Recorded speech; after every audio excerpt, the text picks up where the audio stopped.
What's up, everybody? It's Dad to bring you guys another video. I'm here to also bring you guys another topic. By the way, go watch my unboxing video that I did for the PlayStation 3 and some games, and also peripheral, a DualShock 3 controller, as well as a 6-foot USB cable that I needed for that wireless controller. But anyway, I'm here to talk about the importance of the PlayStation 4, and that is day one patches for this system. Yes, that's right. One of the biggest faults of this generation has been patches.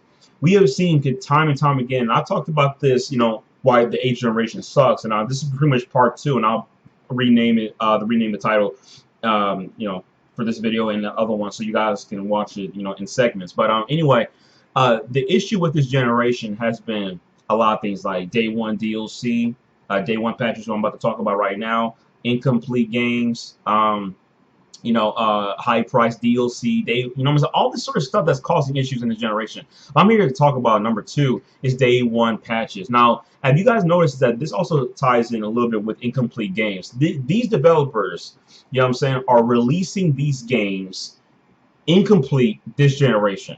And as a result, since they're incomplete, they are required to have the day one patches. Now, not all games for the PlayStation 4 so far. I'm only talking about the PS4. I'm not talking about PS3 and Xbox One. I'm not talking about those platforms. Only PS4. These games have been for the PlayStation 4. Some of them have required only day one patches pretty much every single time. And the minute you put the disc inside that PlayStation 4 console, it not only installs all the hard drive space straight to hard drive, I'm sorry, I say data, all the disks straight to the hard drive and copy it to make it easier to access. But also these day one patches, like version 1.03, version 1.14, whatever it is, okay, for whatever game. I've seen this with Dark Souls 3. I've seen this with Bloodborne. I've seen this with, just pretty much Ratchet & Clank. Even games that are single player have patches. You know what I'm saying? And you know what this tells me about the games that are released incomplete, for the PlayStation 4? That require day one patches? It means by that game by default that does not get updated is going to be pretty much useless in the future, because this generation we've been so dependent on the internet to give us whatever we want. So if the internet one time, let's just say we don't have access to internet, and we get a copy of a game that requires a patch, that these patches are fixing issues in the game. You know what I'm saying? Like when you put that copy of the game initially straight into the console, PlayStation 4, and you don't even want to update the system, you just want to straight into the game itself, okay? You may encounter some issues like, oh, well, this is not good. You know what I'm saying? I may have requiring horrible frame rate drops. I may be requiring skips, glitches. This is not good. So you need to install that patch. You know what that says? The longevity of that game initially to any person who may not have internet or may not get internet for a while is not going to truly enjoy the game. And Days Have Enough 187 knows exactly what I'm talking about, because he commented on that last video that I did about a week ago. So these games, folks, are pretty much useless. We're basically, the digital age of gaming is pretty much moving to consoles. You know what I'm saying? It's sad.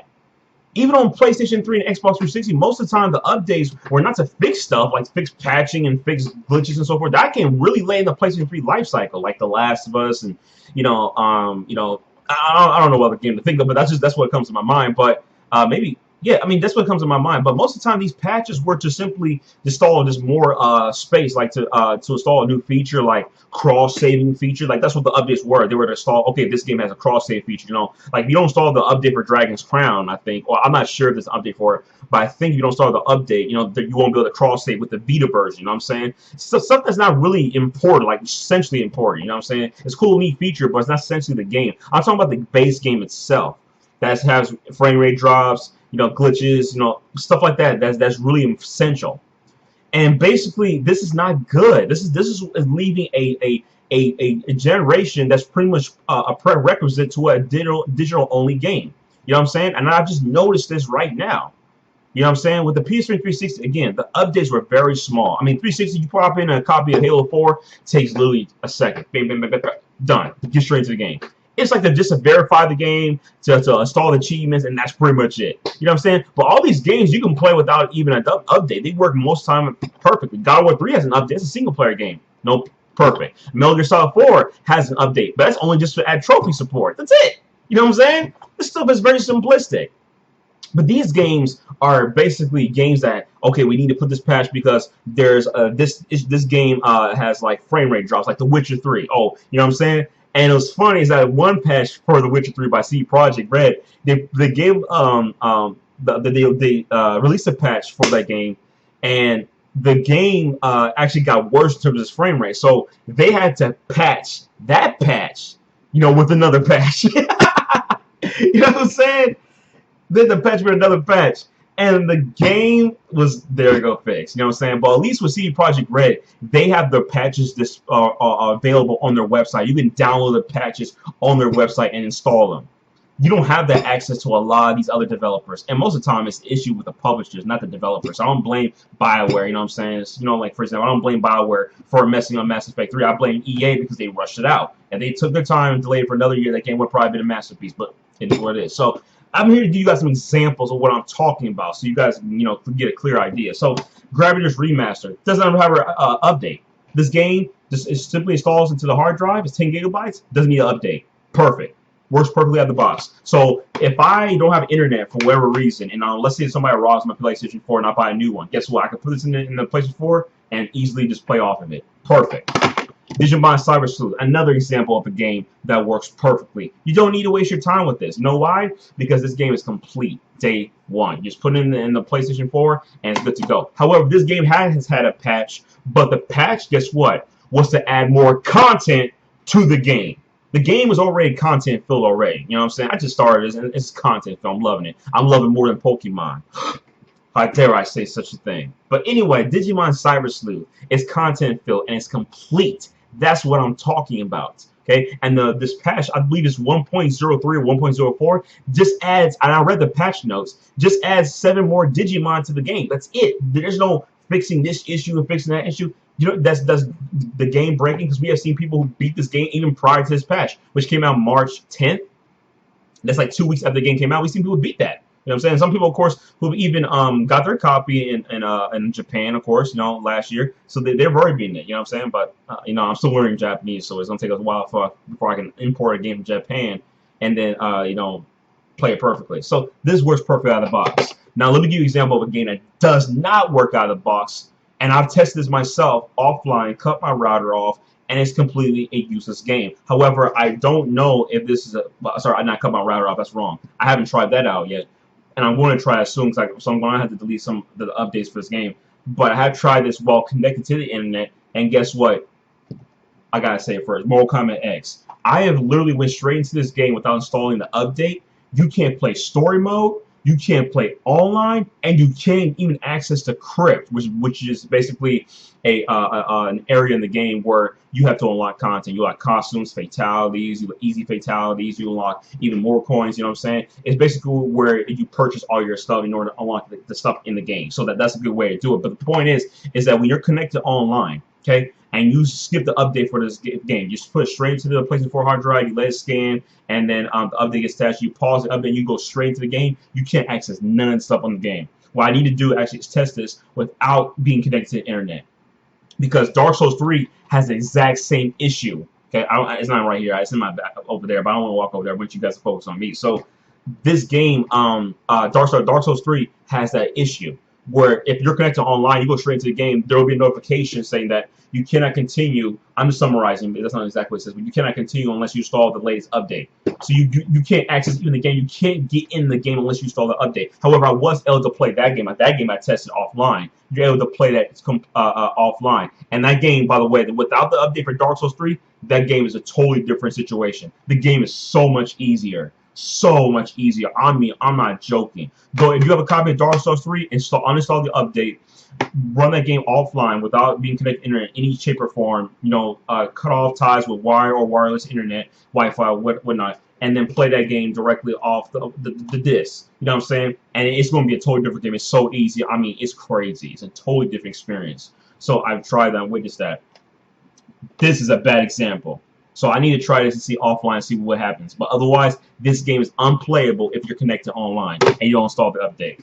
Bloodborne. Bloodborne is a perfect example of a game that works out of the box, and all the other updates basically either add DLC and basically just fix a few things here and there. But we've seen people time and time again who have fixed this Sorry, not fixes. We have seen time and time again that people have beaten this. You know what I'm saying? Within a few days. You know what I'm saying? Hell, people are beating this even the first day it came out. You know what I'm saying? At midnight.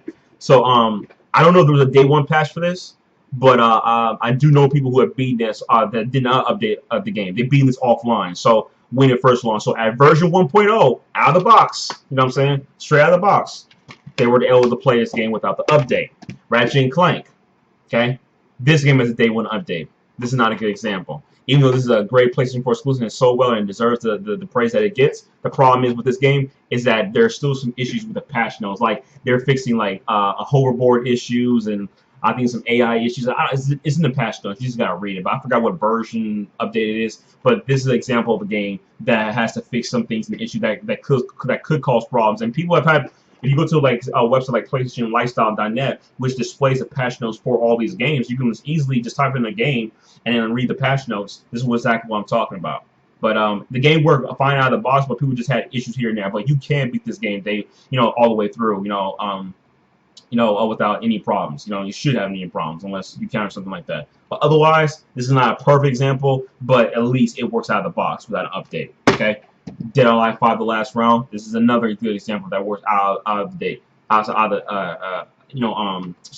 box. But you can't access it online. So you want to get access to a multiplayer. You can't play local. You can't play tag team and so forth. But you want to play online. You know what I'm saying? You gotta install the update. And updates are also for DLC. Final Fantasy X/X2 HD Remastered. This is a perfect example of a game working outside the box. You don't need to install anything. Actually, you know what? I take that back. I'm sorry. I'm going too fast right now. Let's rewind that. This is a bad example of a game for the PlayStation 4. The reason why, and I posted this on the PlayStation Nation group page, and I posted that, and there's also been posted on Amazon.com for updates for each game. But recently, I would say recently, about several months ago, I think back in October or November of last year, 2015, Square Enix had released an update for this game that that fixed two issues. Number one, there was an issue where this game had infinite loop music, meaning the soundtrack will repeatedly keep on playing the same track over and over and over again. Even in areas in the game that are like further in, they still play the same soundtrack. Like, there's no variety. When we know that's not true because we play the HD version of it on a PS3 or Vita, and also the PC. I mean, it's not PC version. The PlayStation 2 version, the vanilla version, where it first was exclusive. This game had infinite loop soundtrack playing, and it was causing so many issues. It was annoying people. On top of that, also continuous enemy encounters. Like you fight the same enemies in the same variety. Like you'll fight two fish, and then you'll fight same two fish, and the same two fish, and the same two fish. Pretty much every encounter up to the boss. It'll be the same setup, and it needs to be fixed. It was something, I think it was called RNG or something like that. I think that's actually the acronym for it, but RNG. You know what I'm saying? But they fixed that with an update. This game working out of box, could you beat this game all the way through without any problems? Yes, you can. But the updates, without the updates, you're gonna have problems. And then two more games. I just want to finish this up. Uncharted and Dread Collection. I did not investigate this game, however, so I don't know what the updates are for. This is a collection, so I don't know. So I have not tried this offline or online. I installed the update and I played it. But the update, I believe, is like, I can't remember. I'm just gonna guess 500 megabytes or something like that to a gigabyte. That's how big this update is. But update for a game that requires 50 gigabytes of space and it's just a bunch of remasters. You mean tell me it's an update for this? For what? I hope it's a God's Trophy support or something like that. You know what I'm saying? Because if you play Uncharted and Dread Collection, I know people like Days Have Enough when they say I don't know what I'm talking about. Because I have these friends on my PSN account. They're on my friends list. Okay, sorry.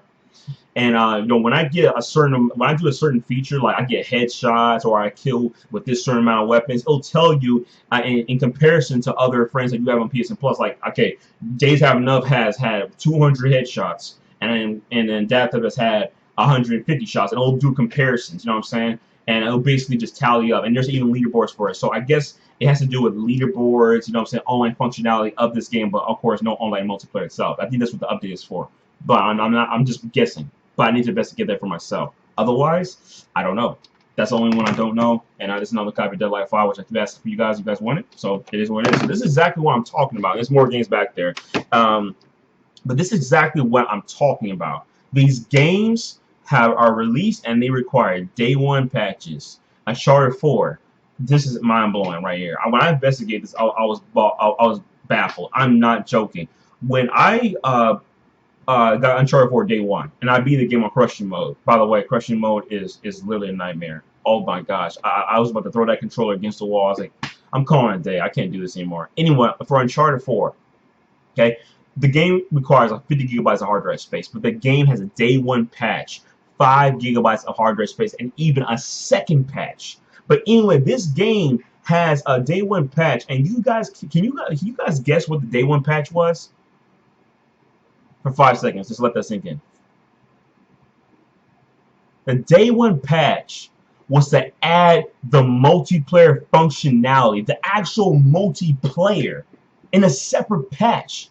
That means, folks, that when you play Uncharted 4, and of course it makes perfect sense, but still, if you want to play Uncharted 4 and simply want to see the multiplayer lobby and try to connect to it, guess what? You don't have no access to the multiplayer. Because, of course, it requires PSN Plus to play, even though you are connected online. But guess what? That is what it's for. It installs the multiplayer completely separate. Now, this is a double-edged sword. On one hand, it makes perfect sense because without PSN Plus, you can't play it anyway. Okay? On the other hand, though, could you imagine if this was also applicable to Uncharted 2 and 3 that were free without the update? That's a problem. The problem is, folks, is that these games are incomplete. Again, I just gave you some examples that are good ones and ones that are bad ones. These games are incomplete. And when these patches come later to you as a gamer, you know what I'm saying, is problematic. The digital age, as a regurgitated, the digital age of gaming is coming prematurely to the PlayStation 4. You basically see it. We're moving towards a digital-only society. I know people don't. I know people are looking forward to it and don't care, but I care. You know what I'm saying? So do other people. People who are collectors of these games. You know what I'm saying? Who, you know, some people say, you know, I'm not a collector. I like everything just in one place. But folks, everything's not gonna be here. You know what I'm saying? Eventually, Steam is not gonna be here forever. Steam is not gonna be here for. You know what I'm saying? I mean, it's hard to say, but I doubt Steam is gonna be here for the next 50 years.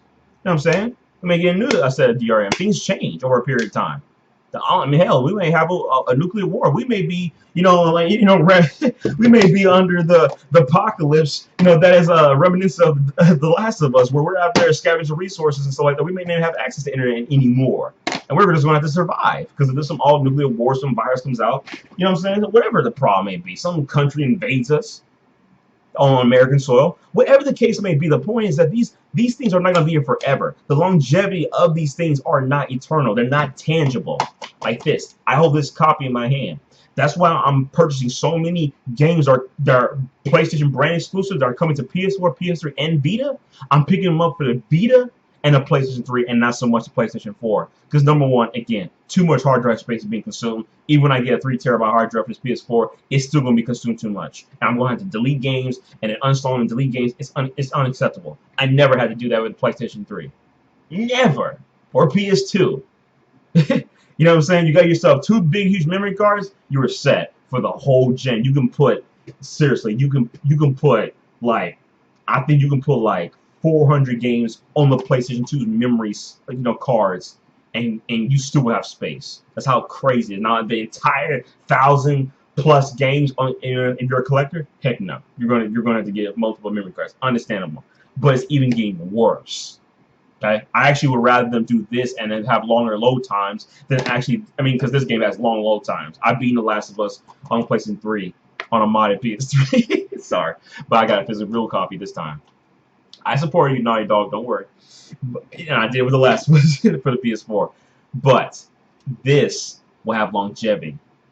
Okay, these games with day one patches are not the case at all. Okay, and it's scary.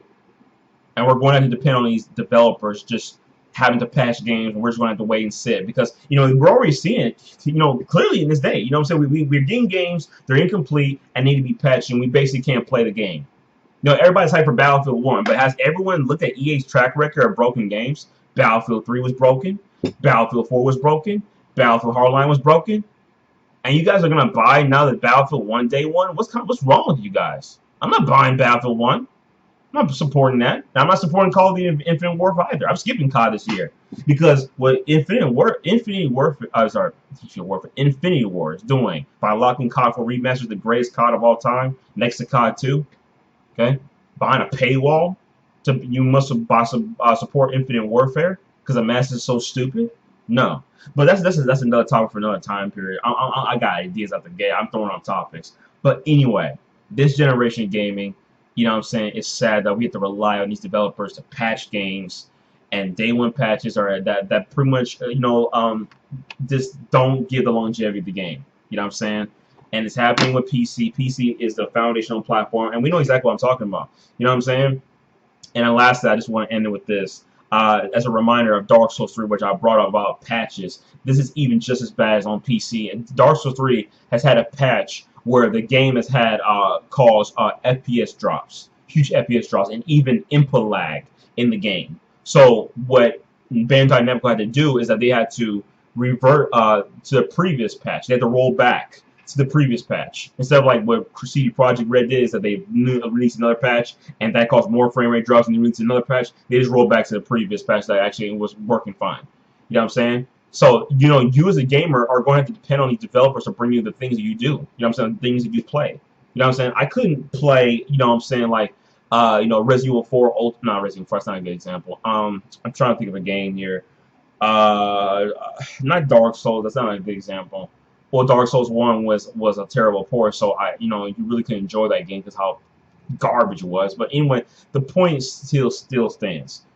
We are depending on these developers to bring us patches in order for these incomplete games. And the longevity of these games for those who are collectors, and I know a lot of you guys favor the digital future, are not going to last forever. Okay, this is problematic, and this is not good for gaming. And I promise to God, I'm going to end with this. So this is what I'm going to end with. Seriously, if the next generation is all digital only, I am quitting that generation of gaming for Xbox, for Sony, and God forbid Nintendo. NX is the last system for Nintendo that piques interest. If Nintendo fails this generation with the NX, I'm done. Is what it is. So thank you guys for watching this video. This is a very long video. I thank you guys for your support. And again, I got, I guess the frame rate drop for this video, unlike my other videos, which was so much more fluid, is due to the time of the day and due to interference as well as other things. But anyway, thank you guys for watching. I'm going to keep on supporting PlayStation 3 games. And of course, lastly, to end it off, go watch my unboxing. But I did purchase Guilty Gear Zero Revelator for the PlayStation 4. I mean, sorry, PlayStation 3. Because again, I'm not paying for PSN Plus anymore. And for some reason, you see that input lag I'm talking about, that increase of FPS. Anyway, thank you guys for watching. Peace out.